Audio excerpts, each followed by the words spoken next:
Hello everybody and welcome, all thanks to LD Mobile. This is NBL Overtime after a huge week 9. One where the Sydney Kings again reign supreme. The Cairns Taipans, in my mind at least, become the most frustrating team in the league. And Melbourne United went zipping 2 on the road that ended a 6-game winning streak. Plenty to get into. Hashtag NBL Overtime to get involved. Do it right now at NBL. Hashtag See Incredible. And tonight I am surrounded by newsbreakers. Going to start with Liam Santa Maria. Studs and Duds is now live, NBL.com.au. Hello, Liam. Hello, Cam. And Sean Livingston.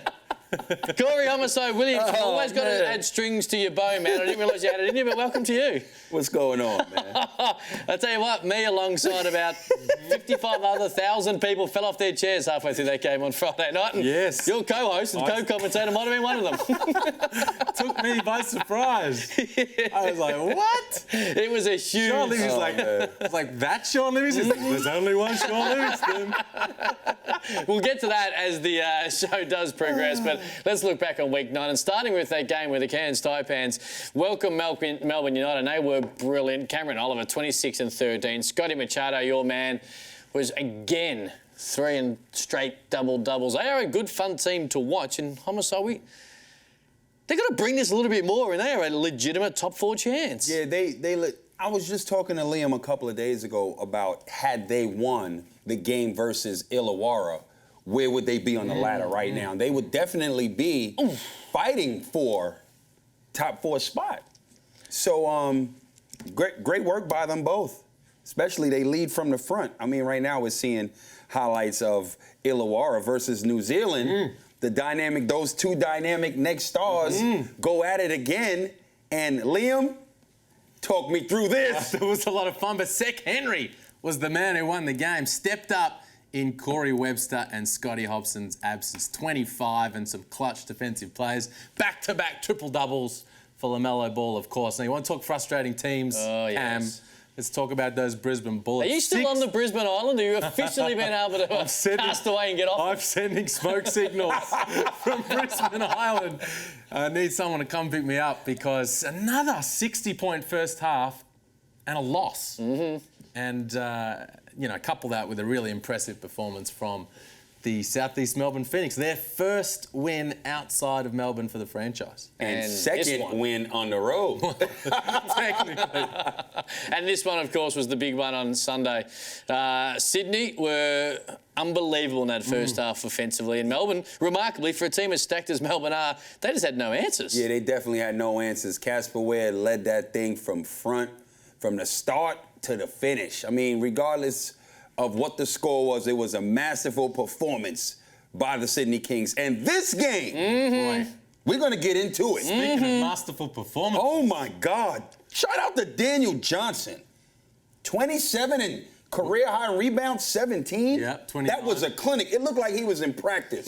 We'll get into more of that later. He did. It looked like he was in practice. It looked so easy for him. So easy. Just catch and shoot, knock it down. That was just a flat-out ass whipping. Call it what it was. Leads us into the first part of NBL Overtime tonight. Who has been, or who was the most impressive? Southeast Melbourne Phoenix, double digits down, win by double digits. They are outstanding. Cairns beat around Melbourne United, or the Adelaide 36ers. And I'm going to put my foot down here. I'm going to say the Adelaide 36ers going to the jungle and doing it was the most impressive win of the weekend. Do we all agree? It was very good. It was very good. I'm going to tip my hat off to the Southeast Melbourne Phoenix. Okay.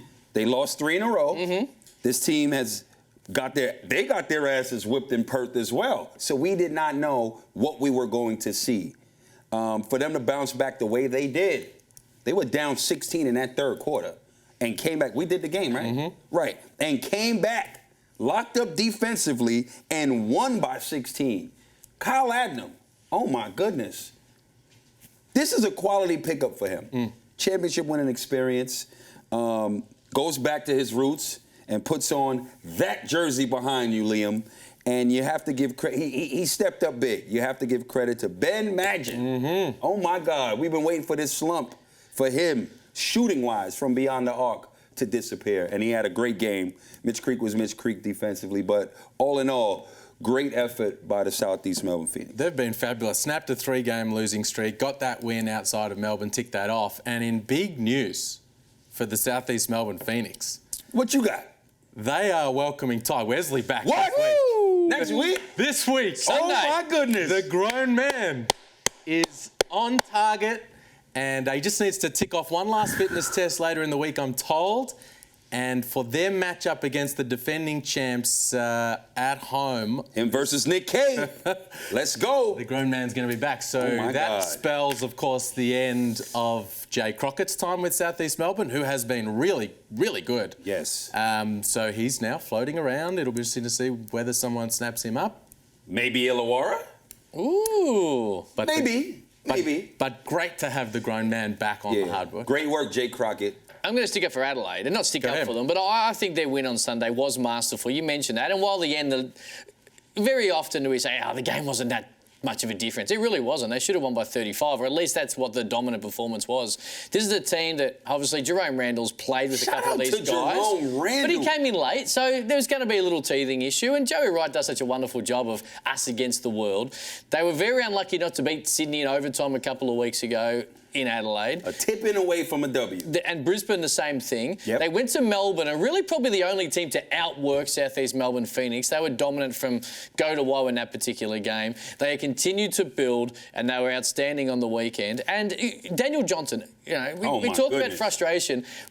We know he's all NBL first team, all NBL second team. We know where this guy is at when it comes to his top performance.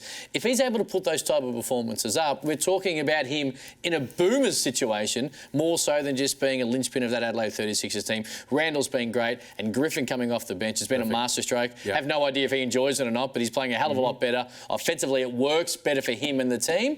And someone like a Daniel Dillon, Tease, coming off the bench or starting in Tease's aspect, they are humming on all cylinders. Couple of quick points on that. Daniel Johnson is the Dirk Nowitzki of the NBL. You see it with the way he plays and his turnaround jumpers and his just efficiency from the floor, and the fact that for such a long period of time, the man's just got it done. Yes. What he needs is the championship that Dirk got that Daniel Johnson doesn't quite have. Now, you talk about that masterstroke bringing Eric Griffin off the bench. You know what has enabled that is the play of Obi Che. And a great job by Joey Wright finding that diamond in the rough.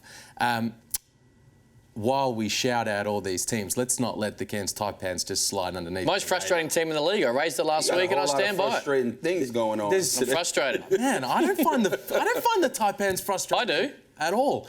Okay, they need to beat some of the teams below them, right? They've lost to the That's why they're frustrating. They've lost 3 games to the Illawarra Hawks. Yeah, but they're And they're just exciting. pounding other teams. Oh, they're fun to watch. I'm not denying base that. it on our expectations. I sat here at the start of the year and gave them their own tier at the bottom of the standings. So did Homicide I was by with memory. you. I said they would finish last. And we were sitting. You were saying they're not going to win. They're going to win less games than last year. Last year they won 6. They've got 5 already. Legitimate top 4 contenders, and that was a really, really impressive win over Melbourne. And now the job is to piece a few of these wins together. And Scott, the way they put that team together, we speak about it week after week because it's been so impressive. Cam Oliver breaking out of that slump. He has been outstanding. Scott Machado, one of the best point guards. I got a question. Please. If, and this is a big if, somehow Cairns sneak into that 4th spot and go to the finals, would Scott Machado be the MVP of the league? He'll be in the conversation. No doubt he's in the He'll be right conversation. there. I also think... Who else would be in the conversation? When I Because say, if just they, quickly... if they do well enough to get there... That means the Phoenix didn't get in, and Mitch wouldn't be there. This is going to be crazy. Well, what I think Cotton Mitch- might have This done. is nuts. But if they get there, he must have played so well to get them there, then he'll be That's right. crazy. I don't think he has to. This is why I'm frustrated by Cairns, because I think their best, which we've seen at different times, and not just at home, what they did in Perth against the Wildcats early in the year, is a legitimate Final 4 team. That's my frustration around the Cairns Taipans. They're incredibly fun to watch. They are knuckling down and playing better defensively this year than they did last year as a group, and a couple of changes there. But that's why I'm frustrated, because, He's really I frustrated. am, because I think a Cairns Taipans in the finals would be great for the league. He needs some action. And a Machado Casper Some action, bro. That reminds me of a nice line that Liam slid in the studs and duds over the course of the weekend as well. Anyway, while there are teams that are impressive, let's get to 2 teams that are bitterly disappointing. Cairns smacked around Melbourne United. They went zipping 2. And Perth Wildcats, which we just aren't accustomed to them doing what they did at home, and they've done it a couple of times this year on Sunday afternoon. Who are you more disappointed in, United or the Wildcats? I think I'm not more disappointed in United. They were on the road playing two tough teams, so if they lost those, that's cool. But to be home, rested after a week of rest, you lose to Cairns, and the way you lost to Cairns was embarrassing, all right? So you got a whole week of tough practices. Gleason for sure is having individual meetings with players. You have to come out and make a statement and prove a point. And for them to lay an egg the way they did and were just flat out it was a masterful performance all the way around. Daniel Johnson literally, again, kicked their asses. That's what he did. Jerome Randall set the table 20-8. Those type of numbers from those positions should never happen at home in a statement game. And the way they went about it, that's just, I mean, it was a disgrace for me.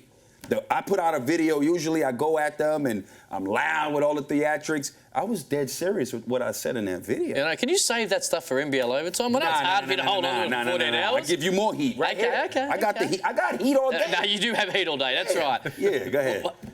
Who was more disappointing, Melbourne or Perth? Yeah. Brisbane.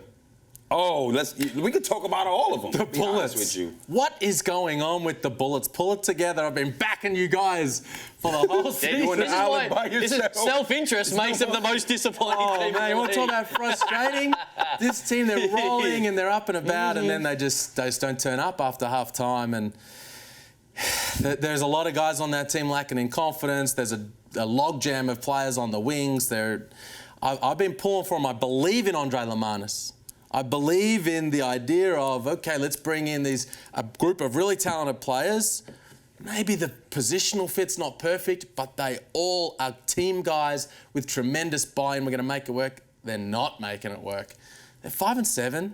They're still right there. They've got the same record as the Taipans, who we're all up and about in our feelings towards, but they just don't look like a playoff team, unfortunately, and I think they have been super frustrating. Hashtag NBL Overtime to get involved at NBL. Disappointing or otherwise, let us know right now. We'll get to your questions very shortly. Of course, we've got NBL double overtime as well. We sometimes don't fit some stuff in, so always check Wednesday as well at NBL. All right, talking about the Jungle RSC Arena and how dominant the Perth Wildcats have been. Already twice this year, we have seen them be really horrible. Cairns Taipans earlier in the year and again on Friday against the Adelaide 36 as well. It doesn't get any easier as the Sydney Kings head to town. And boys, that's going to be a classic. Two teams that have played some big games in the past. But as we have a look at this graphic, the Sydney Kings have been exceptionally good in Perth. But the question is, does it still, the title, go through the Jungle, Homicide? Well, I will say this. I will not sit here and disrespect the defending champions, because I know at the end they will be there at the end in finals, and they are a different team because of the experience that they have. However,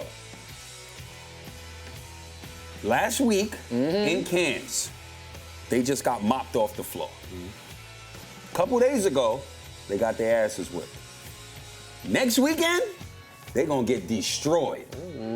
Kings is going to destroy them. There's nobody, they are outmatched in every position but the two position. Just on the screen. But the two position, they are outmatched at every position. Point guard, Casper got that. Two guard, Cotton got that. Three-man, Sydney got that. Whoever they want to start, Didi, Newley, they got that. Tarico Hand messed up. He ain't 100%. Four position, you got the best power forward in the league, Jayshawn Tate, versus a tired power forward. Okay? And at the five, there's no way Bogut's not going to outplay Hunt. These guys ain't showing up. That's why I don't know your name. Show up. Come on, man. Just on that one was just on the screen. It's the NBL's version of Da Vinci Code. If you work your way through it. Thank you to its author, Guy Neville. All NBL votes to whoever read the entire... Essentially, what the main point out of it, last year Perth lost 2 games for the entire year, one by 1 point, the other one by 2. Yes. Already they've lost, I think, by 22 points and 11 points this year in the early doors. Is it defence? Is it the team not working? Is it no Tariq White, of course? What is the main in your idea? Well, Tariq White played that game, right? Came off the bench, still played 27 minutes, but he's it's not the Tariq White. No, he's working his way back in. I said it last week. The way that team's put together, their margin for error is tiny. And they need Bryce Cotton and Tariq White. They need that whole system working perfectly in their half-court execution offensively. But no, it's their defence. They rank 7th in defensive efficiency on the season. They're one of the worst defensive rebounding teams in the league. They're not forcing turnovers, which their defence used to do or traditionally has done, which has sparked transition opportunities. And that's when you used to see their imports out and throwing down. It started with James Ennis and then Prather. Right. And last year, Tariq White, Bryce Cotton out in transition because they're forcing turnovers. Not doing that. I think they need to start Mitch Norton. I think it's time to make that change. And bring Damian Martin off the bench. Just switch that a little bit. Norton's minutes bump up a little bit. Martin's come down. So that he can be more effective. Get after it defensively while he's on the floor because he doesn't feel like he has to play that bulk load of minutes. But no, the jungle, with them playing like this, is no longer as scary as it used to be. Kudos Bank Arena is the hardest place to win right now. Speaking of, you got something? Yeah, and guess what? Last year, with all those things you just mentioned, who's gone from that team?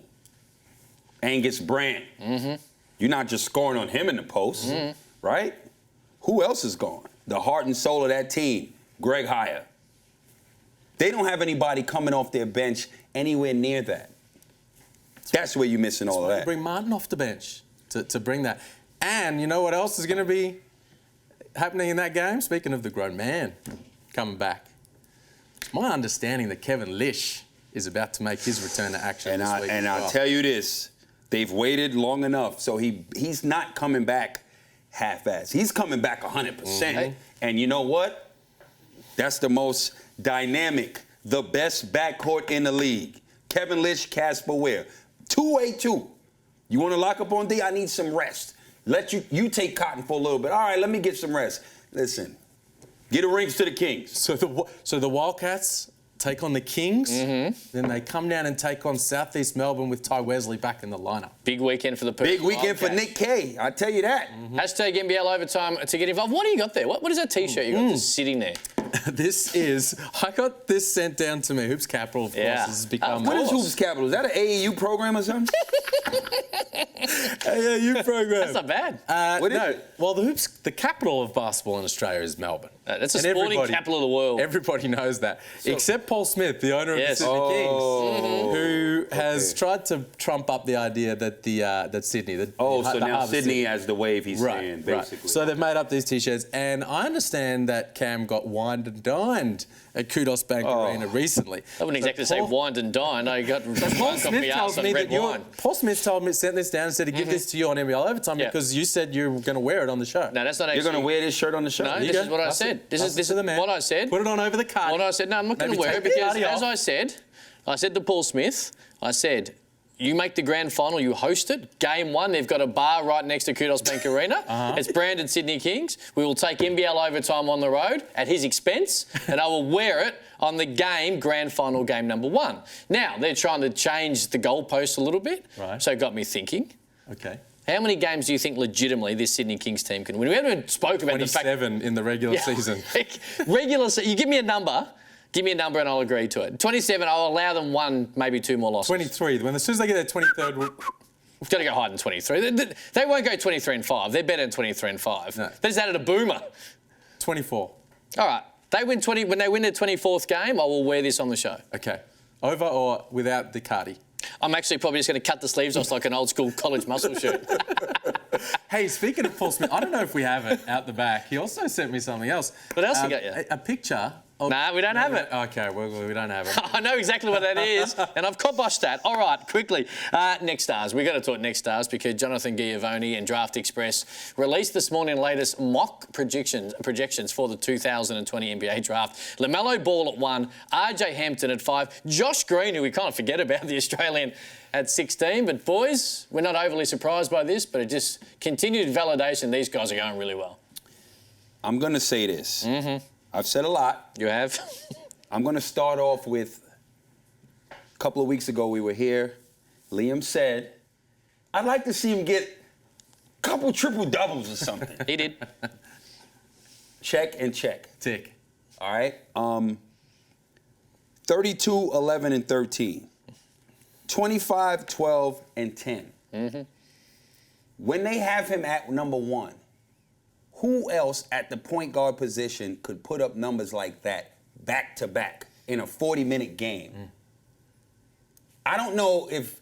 I think the closest guy may have been Cedric Jackson. I don't know if he went back-to-back triple-doubles. Am I? No, He did not. Never. So this is the first time in the history, in a 40-minute game in the NBL, this young man did that. Is he worthy for you guys as a number 1 pick yet? He's definitely worthy. I'm not saying he's definitely the number 1 pick. I'll tell you this. I don't know about you, Liam.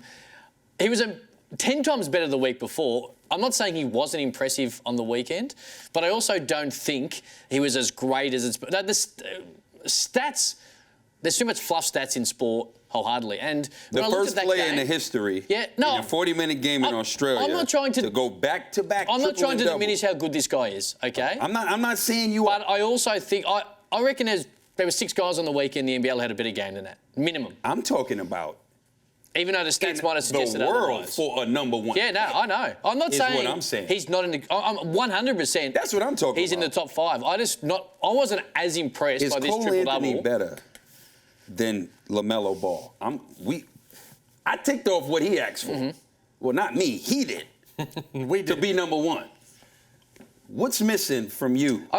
What's missing from him that you're seeing? I'm not that saying Cole there's a Anthony- great I'm deal asking because missing. Cole Anthony's an I'm amazing simply kid. saying that I don't think we can sit here and be solidified as the number 1 pick here in December based on an incredible 3 months of basketball. Don't get me wrong. He is in the top 5. What he needs, an incredible 5 months? No, I don't think it's. If he did, well, he can't leave. And I said this a couple of He's weeks ago. not going anywhere. I hope not. So the fact is, defensively, of course, the game on the weekend, this is how I saw it.